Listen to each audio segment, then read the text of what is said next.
All right, freedom fighters, lovers of freedom, good morning, good afternoon, good evening. This is the Inter TV News. If you just subscribe to this channel, you are welcome to this channel. This is the Biafra channel. This is the Freedom Fighters channel. This is the only channel you get your legit updates on happenings in Biafra land and beyond. This is the only channel you get your legit information hour to hour, minutes to minutes of the problem between the Biafran Liberation Army and the Zoo Army of Nigeria. That's the Nigerian army. Now, straight to the point. Now, this morning, after Simon Ekpa made an establishment and a speech this morning, now, it came to our thinking. All these politicians in Southeast, all these senators, all these House of Rep members, all these governors that we are using Nnamdi release as propaganda, they were using Nnamdi release as politics for their own political gain. Now, it's over 1 month and 2 weeks since these same governors requested that they will go and see Tinubu for Nnamdi release. Just remember, if you can go back to this our broadcast far back last month, these same governors said that they will go and meet Tinubu for the release of Nnamdi. Now, what is the outcome of the meeting? Have they gone to meet Tinubu? That is the question the true Biafrans are asking today. If you know you're a true Biafran, are you a freedom fighter? Have they gone to meet Tinubu? It's over a month, and now the governors, all these politicians, we are using the release of Nnamdi for their own political gain. All of them. Imagine Nnamdi will be released. We will go and meet the Mr. President for him to release Nnamdi. Yeah, we have this one. All these House of Rep members, senators, governors, using Nnamdi release as propaganda. Now, where is Nnamdi? Where is Nnamdi? As we go further with this broadcast, a lot of things will be revealed in this broadcast. A lot of information and intel will be revealed. Now, know this. Nnamdi is a freedom fighter agitating for Biafran nation. Now, this DSS custody, they will slowly poison Nnamdi. They will slowly poison him and get him to the point that he'll be so weak.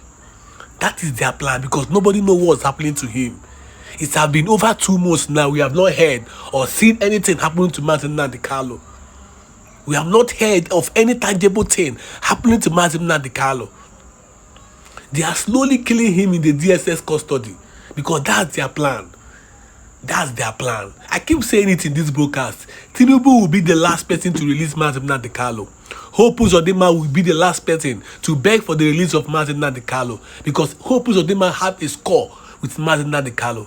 Hope Uzodinma, he was the one that buyed Ikonso during those days of ESN before Simon Ekpa took over the Biafra Liberation Army. Hope Uzodinma was the governor that buyed Ikonso in Imo State, Owerri. Now, how do you think that kind of governor will be agitating for the release of Nnamdi? They are all playing politics with his name. They are all playing. See all these governors, eh? You see all these House of Rep, all these Southeast politicians. They are the one killing us. These Southeast politicians, they are just like dogs. Anywhere they throw bone, they go to. Anywhere they throw bone, they go to. They are like slaves in the hands of these people. They are like slaves in the hands of these people. Because number one, they don't have any say. Number two, they do like Mumu. They are now boasting about the end governance protests, that they stopped Biafrans from protesting. Biafra did not stop protest due to instruction given by our Prime Minister Simon Ekpa. That was the reason why Biafrans did not protest. That was the tangible reasons why the Biafrans did not protest. These people are using the release of Nnamdi for their own gain, for their own political gain. They never want to release Nnamdi. They want to poison him there in DSS custody so that he will become weak. Now, this is why this 1 month lockdown is coming up. This is why the Biafran Liberation Army now, they equipped. That is why we have the Prime Minister Simon Ekpa. Now, think about it. Had it been there is no Simon Ekpa, that means Biafra will be swept under the roof. That means by now, these Fulani Janjaweeds will be invading our lands. By now, Biafra could have been another Boko Haram territory. Just check out, reason with me, my brothers and sisters, freedom fighters. Reason with me. Had it been there is no Simon Ekpa, there is no liberation of Biafra Liberation Army or Biafra Defensive Force, what will be happening in Biafra land now will be bloodshed, because these Fulani will terrorize everywhere. Look at what is happening in Benue. They are killing farmers every day. But the Biafra Liberation Army keep chasing them out of their bushes. Keep chasing them away. Keep chasing them away, because we know what we are fighting for. Because we, the true Biafrans, know what we are fighting for. This is media war. This is media war, because they want the whole world to know what is happening in Biafra land. That is why you need to like this broadcast. You need to share this video. You need to subscribe to this channel so that you get your day-to-day information, clean information, raw data on happenings in Biafra land and beyond. Now, listen to this voice record. This thing was recorded by a son, a Nigerian son. Now, listen to what he has to say about Nnamdi Kanu. Nnamdi Kanu. We've already said that Nigerians are not citizens. And he was very correct. And he speaks for the Igbo street. The streets of Ala Igbo resonates with his voice, because he speaks for the dispossessed and the disinherited. He speaks for a generation who have been systematically marginalized, disenfranchised, made the subject of inequities and the systemic evils of the Nigerian state. He speaks for those who do not have voices, who have had their voices taken from them. He speaks in a language that I don't like or understand, but he speaks the truth. You cannot beat a child and then demand that the child must not cry. If there wasn't validity, if there isn't, I should say, if there aren't validities to the demands of Nnamdi Kanu or his grievances, there will be no currency to his words. But he speaks clearly, speaking the mind and the grievances and the pains of a people. To ignore what he is saying will be stupid. He is the one who has embraced the use of the language that the Nigerian state understands. But he is not the only person who is aggrieved in Ala Igbo. Kill Nnamdi Kanu today, there are 1,000 waiting to take his place.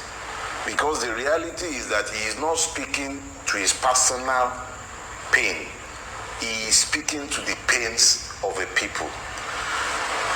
When you have now driven a man to the point of impotence, where he realizes that talking to you makes no difference, changes nothing, and he has rightly or wrongly, I'm not going to judge him, picked up arms against the system or encouraged the use of arms against the system. If such a system is interested in peace, it deals with the root of the grievance and then it finds a peace. When people go to war, wars are never settled without peace talks. Peace talks are different from dictations. The Nigerian state has been at war within the Igbo, and it has not stopped since 1966. Not that it has ever stopped being at war with every other part of Nigeria, but the Igbo has been more or less like the testing ground for all of the evils of the Nigerian state.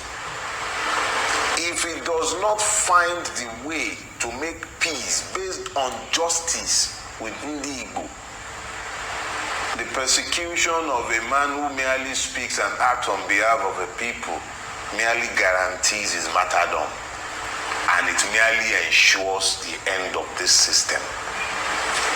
Now, if we have said that the only validity that the Nigerian state has in holding on to Mazi is a function of the fact that he has repudiated the legitimacy of the Nigerian state, and as I do the same as well, the Nigerian state is illegitimate.